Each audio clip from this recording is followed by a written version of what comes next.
Imagine how much better your life could be simply by just making better decisions, and that's exactly what I'm going to show you in this video. But first of all, I want to tell you a story and show you the importance of good decision making. So 1.5 years ago, I was just sitting at a train station, waiting for my train to come to go home, and a girl was approaching me. She looked kind of cute, and she instantly gave me a compliment and was telling me like, yeah, you look so cute, I like your style. And she became my future girlfriend, well, my ex-girlfriend. And at the start, I knew that I didn't want to be together with her because of all the circumstances. She lived like very far away, so it was like a distant relationship. And she was also in a care home, and her family had like some drug issues. So I knew in the back of my mind, okay, this is not a good decision. But I got so blinded by my emotions, I got so blinded by experiencing pleasure and status, and like I couldn't wait to go home and tell my friends on Discord how I got my first girlfriend and that I finally made it after years of improving myself. Like all of the years inside of the gym and, you know, kickboxing and improving myself and becoming more confident finally paid off, and I finally got a girlfriend. And we broke up like a year ago, and I experienced a lot of pain. It felt like someone was, you know, putting a knife into my heart. Like it really felt really painful because I tied myself emotionally so much to her. Like I was depending on her for myself to be happy, and when I couldn't see her, I felt terrible.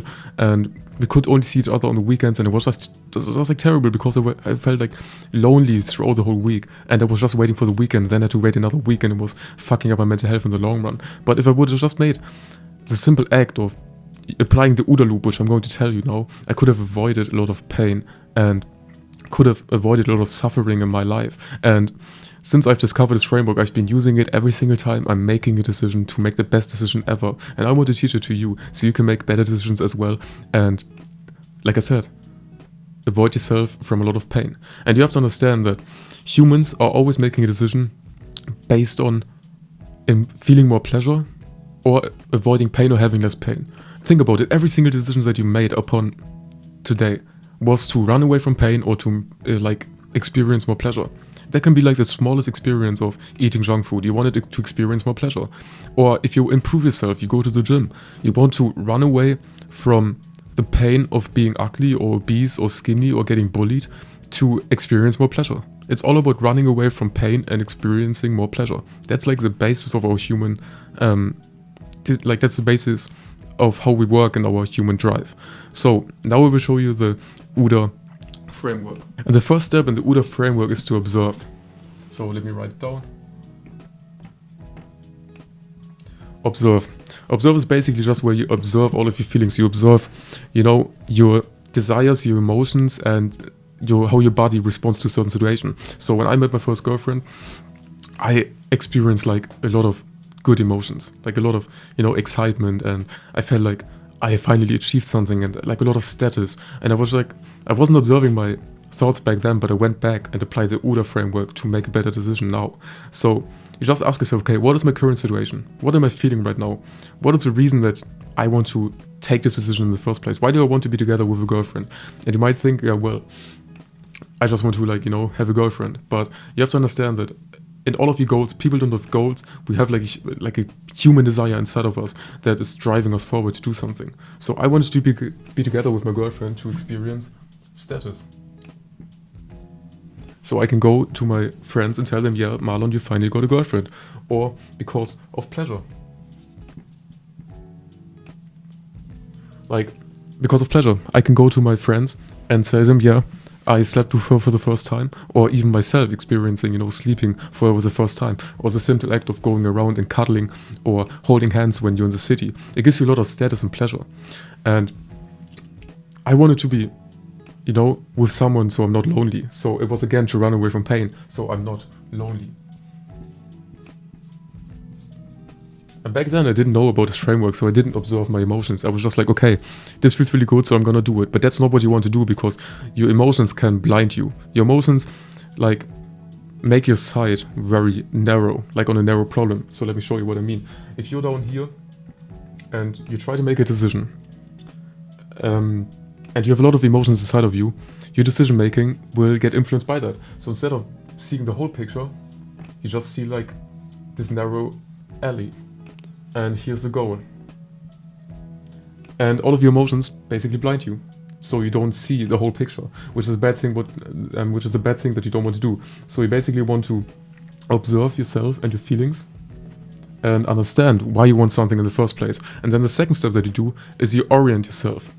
And orientation is very important because you have to know where you are, what you're doing, and why you want to do it. So you ask yourself where you're currently at and how far is the destination. So you ask yourself, okay, I want to be together with a girl. Where am I standing right now? What is my situation right now? Is the situation, is this a good thing if I go together, if I become together with her? If I indulge in pleasure and run away from pain, is that a good decision? Because back then, at that time, I didn't orient myself and I was still skinny fat. I was still making no money with my business. I was still trying to figure everything out. And it was a bad decision to get together with a girlfriend that is 70 kilometers away from me, 2 hours by train driving there and 2 hours by train driving back. So in total, if I see her on the weekend, I had to drive 4 hours, drive 2 hours and wait 2 hours.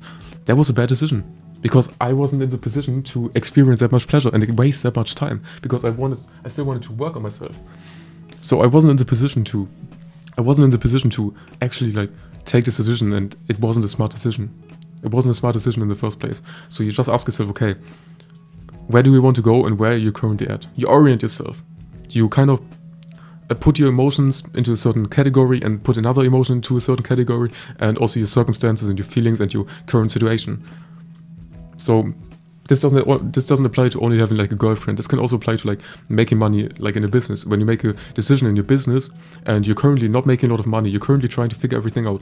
Is it a good decision to try out a new vehicle? So let's say you're like me in the business YouTube space and you haven't seen any progress in the last year.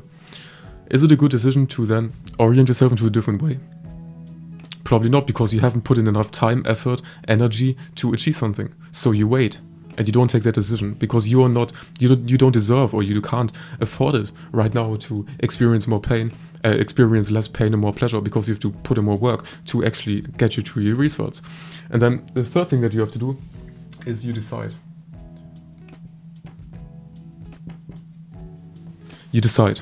After you observed your feelings, your emotions, and all of that stuff, and the core driver behind why you want to take this decision in the first place, and you oriented yourself, so you kind of know where you're standing right now, if this decision is good or bad, then you make a decision and you decide. So now it's time for you to decide which path you want to take, because you have to understand that there are a lot of different paths that you can take to get to a goal. You could go down this path, and you might see, it ends after a couple of steps. Or you could go down this path, and you're very close to reaching your goal, and then you take another path, and you again see it's very close to reaching your goal, and then you take this very long path, which is going through basically a jungle and spinning around, and then after some time you actually achieve your goal. So you have to decide, what is the next path that you want to take? What is the path that you want to take? Because you have observed everything, you have oriented yourself, and now it's time to decide which path you want to take. And you have also to ask yourself this very important question: how are you going to handle the setbacks along the way? Because to get to a goal, you're going to try out a lot of different ways. For most people, it's not just a straight line. You're gonna experience setbacks. If you think you're gonna get your goal by just going in a straight line, that's not going to happen. You have setbacks maybe here, where you have a stop, a barrier. You have to go through a jungle, you have to climb a mountain or whatever it might be.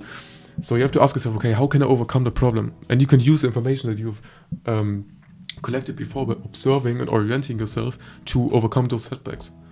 And then the third stage is probably the most important stage, because most people never get to act. They just observe the problems, they just orient themselves. They maybe just decide to take action. Maybe you've experienced that yourself. You wanted to do something and you went through this process, not really being aware of this process, but you kind of decided on what you wanted to do, but you never took action. So taking action is the next step, and it's probably the most important, because without taking action, you're never gonna get to your goal in the first place.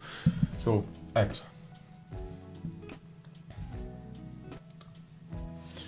Act is the last step, and acting is just what approach, what method will you use to get to your goal? Because again, there are a lot of different paths that you can take, but if you decide to go on a path, you also have to ask yourself, okay, am I gonna do it, and how am I gonna do it? If you want to make money, you could go into SMA, you could go into dropshipping, you could go into YouTube business, you could go into real estate or whatever it might be. Or if you want to get a girlfriend, you could improve your social skills, you could improve your confidence, you could improve your looks, you could improve your charisma, you can improve your whatever it might be, body language. If you want to, looks max. If you want to improve your looks, you could start mewing, you could start eating better, you could start going to the gym, you could start kickboxing, you could start running, you could start, there are a lot of different ways and, paths that you can take to get to your goal. So you have to decide on one, and you stick to that. So let's say there's a very easy example of losing weight. You could go running, you could go swimming, you could go to the gym. Of course, a lot more, but I'm going to simplify this. You could take one of these paths, running, swimming, or going to the gym, and you're gonna stick to that path as long as possible. And maybe after some time you will see, okay, I'm not losing weight, this doesn't work. Then you have to, again, use this framework and loop it. So you just go through this process again until you get to your goal. Because like I said before, it's not gonna be a straight line to get to your goal. You're gonna try something out and you get until here, and then you have to try something else, and then you closer to your goal of losing weight, and then you try something else, and then you're at your goal, and then you have like a line. But you constantly have to reorientate yourself. You constantly have to observe your feelings along the way, and you constantly have to decide on new ways to get there if you get stuck. But one thing that I want to point out is that you don't have to instantly go through this process again once you get stuck. When you get stuck, so again, you try to achieve a goal, and you face a barrier along the way. So let's say you want to lose weight and it doesn't work with swimming for whatever reason. You don't have to instantly quit swimming and start bodybuilding. You don't have to do that instantly. You can still try to find out by observing and orienting yourself new how to get to that decision, to the goal. So you make a new decision, but with the same boat, with the same vehicle. And if it doesn't work, and you tried everything, then it's maybe time to change the boat, so to change the vehicle, to change from swimming to, martial arts or weightlifting or running or whatever it might be. And this is a loop, as I said before. This process is never ending. After you act, you will get to a new, to a new circumstance, to a new, what is the word? To a new, you would have to orient yourself new, because instead of you being down here now, you're right now here. You go closer to your goal. So you have new feelings, you have new things to observe, you have new circumstances. Circumstances was a word that I was looking for. And you have to orient yourself new and then take the best decision for that standpoint that you're at right now. So I can give you another example. In my YouTube journey, I started at the start and had all of these doubts. I chose a path and I started to take action. And after some time, I had to observe, because I was like, okay, I'm not getting views, I'm not getting followers, I'm not growing, I'm not making money. I observed my circumstances, and then I oriented myself new. And I decided I'm going to take the path of trying to make videos with my whiteboard, because I like to watch Charlie Morgan with Sam Ovens, who also do stuff with the whiteboard. And then I acted, and after I publish this video, I can again observe. I can observe, okay, did this perform better? What comments do I get? Are people happy with this? Are people saying I'm a ripoff, I'm a copy? Are people saying, yeah, this is a nice way to explain stuff? I get feedback, which I can then observe, and then I can orient myself new and say, okay, I am here right now. What is the next decision? What is the best next decision? Should I continue to make these videos with a whiteboard? Or should I decide on a new path and then act on a new path, and then I will again get feedback?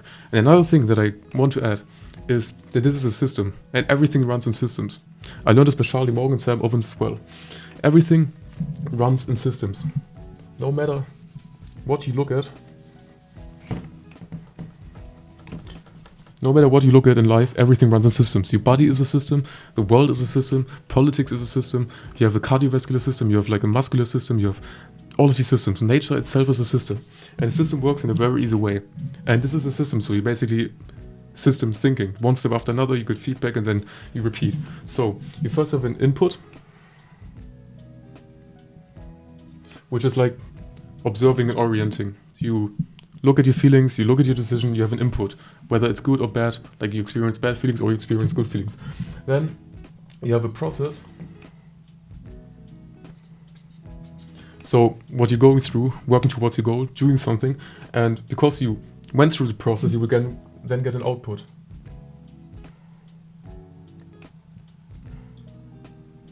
You will get an output. Output is maybe like your goal or whatever. So you decide to do something, you put an input into motion, it runs through the process of losing weight and actually swimming, and then you get an output, losing weight and getting a girlfriend or whatever it might be. That is the output. And that output gives you feedback. You get feedback. It's your body, your mind, everything. The world is telling you, yeah, this was good, this was bad, what's next, and whatever. You get feedback, and that feedback influences your output, your input again. So this is what everything goes through in life. Whenever you make a decision, you go through this process. every single time. Every single time you do something, it's in the system. You put something into motion, you have an input, it gets processed, and you have an output. That output gives you feedback and influences your input. And another thing, that this doesn't just like run nowhere. Like we always have like time and space, so we can like have mental modules and we can imagine stuff in our head, and everything is happening, right here, right now, in like a 3D model in the world. So we have an environment, and we can basically imagine that like the sun.